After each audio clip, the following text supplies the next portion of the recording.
الصلاة والسلام على سید المرسلین اما بعد فاعوذ باللہ من الشیطان الرجیم بسم اللہ الرحمن الرحیم۔ فرمان مصطفیٰ صلی اللہ تعالیٰ علیہ وآلہ وسلم ہے کہ جو شخص مجھ پر ایک مرتبہ درود پاک پڑھتا ہے اللہ تبارک و تعالیٰ اس پر 10 رحمتیں نازل فرماتا ہے، اس کے 10 گناہوں کو مٹا دیتا ہے اور اس کے 10 درجے بلند فرماتا ہے۔ صلو علی الحبیب صلی اللہ تعالیٰ علی محمد صلی اللہ تعالیٰ علیہ وآلہ وسلم۔ حضرت امام علی مقام امام حسین رضی اللہ تعالیٰ عنہ جب کربلا کی طرف تشریف لے جا رہے تھے تو راستے میں آپ کو گھوڑے پر بیٹھے بیٹھے ہی ذرا سی اونگ آ گئی، یعنی آنکھ لگ گئی۔ جب آنکھ کھلی تو فرمایا ان للہ و انا الیہ راجعون والحمد للہ رب العالمین، ہم اللہ پاک کے ہیں، اسی کی طرف لوٹنا ہے اور سب تعریف اللہ رب العالمین ہی کے لیے ہیں۔ 2-3 مرتبہ یوں ہی اونگ آئی، جاگے تو یہی کلمات دہرائی۔ یہ معاملہ دیکھا تو آپ کے شہزادے حضرت علی اکبر رضی اللہ تعالیٰ عنہ قریب ہی حاضر ہوئے، عرض کیا بابا جان میری جان آپ پر فدا ہو، کیا معاملہ ہے؟ فرمایا بیٹا مجھے اونگ آ گئی تھی، میں نے دیکھا کہ ایک شخص گھوڑے پر سوار ہے، کہہ رہا ہے لوگ سفر کر رہے ہیں اور موت ان کی طرف بڑھ رہی ہے۔ اس سے میں نے جان لیا کہ وہ شہادت جس کی خوشخبری بچپن سے ہی سنا دی گئی تھی، اس شہادت کا وقت قریب آ پہنچا۔ حضرت علی اکبر رضی اللہ تعالیٰ عنہ نے عرض کیا بابا جان کیا ہم حق پر نہیں ہیں؟ فرمایا جی بیٹا ہم ضرور حق پر ہیں۔ فرمایا خدا کی قسم اگر ہم حق کے راستے پر ہیں؟ عرض کیا بابا جان ہم حق کے راستے پر ہیں۔ فرمایا ہم حق کے راستے پر ہیں، پھر ہمیں کوئی مسئلہ نہیں، ہم جو ہیں اپنی جانیں اللہ کی راہ میں قربان کر دیں گے۔ اللہ اکبر، کیسے نرالے جذبات ہیں۔ گفتگو جو باپ بیٹے کے درمیان ہوئی، آپ ذرا غور فرمائیے، اسی طرح کی باتیں صدیوں پہلے باپ بیٹے کے درمیان ہوئی تھی۔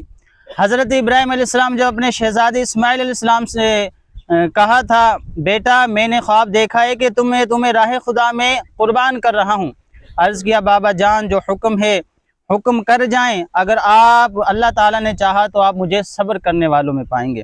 آج صدیاں گزر گئیں، انہی ابراہیم علیہ السلام کی اولاد میدان کربلا کی طرف بڑھ رہی ہے۔ امام علی مقام رضی اللہ تعالیٰ عنہ اسی جذبے کے ساتھ فرماتے ہیں بیٹا بتایا گیا ہے کہ ہم موت کی طرف بڑھ رہے ہیں۔ بیٹا عرض کرتا ہے بابا جان فکر مت کیجئے، جب ہم حق پر ہیں تو خوشی سے موت کو گلے لگا لیں گے۔ اللہ اکبر۔ پیارے پیارے اسلامی بھائیوں، یہاں ایک اور بات پر غور فرمائیے۔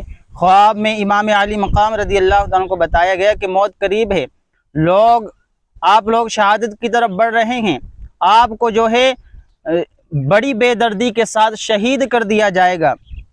پھر بھی امام علی مقام رضی اللہ تعالیٰ پاک کا شکر ادا کر رہے ہیں اور فرما رہے ہیں کہ الحمدللہ رب العالمین، ہم اللہ تبارک و تعالیٰ کی رضا میں راضی ہیں، سب تعریف اللہ رب العالمین کے لیے ہیں۔ آپ ذرا اس جذبے پر غور فرمائیے، بچے ساتھ ہیں، پردہ دار بیویاں ساتھ ہیں، آئندہ جن مشکلات کا سامنا ہونے والا ہے ان مشکلات کا تصور بھی پیش نظر ہوگا، ان سب کے باوجود امام علی مقام امام حسین رضی اللہ تعالیٰ عنہ نے شکوہ تو کیا کرنا تھا، بلکہ خود اللہ تبارک و تعالیٰ کا دل ہی دل میں بلکہ زبانوں سے شکر ادا کر رہے ہیں۔ تو میٹھے پیارے اسلامی بھائیوں، واقعہ کربلا سے ہمیں یہ سبق سیکھنے کو ملتا ہے کہ جس طرح امام علی مقام امام حسین رضی اللہ تعالیٰ عنہ نے اپنا گھر بار لٹا کر جو ہے نانا جان کے دین کو بچایا ہے، تو میٹھے پیارے اسلامی بھائیوں ہم نے اس دین کی قدر کرنی ہے، ہم نے اس دین کے جو ہے ساتھ جو ہے وہ دین کے ساتھ جو ہے ہم نے غداری نہیں کرنی، ہم نے حضور علیہ السلام کے دین کے ساتھ وفاداری کرنی ہے۔ اللہ پاک ہمیں عمل کی توفیق عطا فرمائے، آمین بجاہ خاتم النبیین صلی اللہ تعالیٰ علیہ وآلہ۔ الحمدللہ تبلیغ و قرآن و سنت کی عالم غیر سیاسی تحریک دعوت اسلامی کے مہکے مدنی ماحول میں بکثرت سنتیں سکھائی جاتی ہیں۔ آج جمعرات ہے اور ہر جمعرات کو دعوت اسلامی کے ہفتہ وار دعوت اسلامی کے یہاں فیضان مدینہ میں ہفتہ وار سنت و بھرا اجتماع ہوتا ہے۔ ہمارے یہاں شہر سنجھوروں میں بھی ہمارا الحمدللہ مدنی مرکز ہے، اور مدنی مرکز میں ہر جمعرات کو مغرب کی نماز کے بعد اجتماع شروع ہو جاتا ہے۔ آپ تمام عاشقان رسول کو دعوت ہے کہ آپ خود بھی شرکت کریں اور دوسرے اسلامی بھائیوں کو بھی دعوت دے کر ساتھ لائیں۔ اللہ پاک عمل کی توفیق عطا فرمائے۔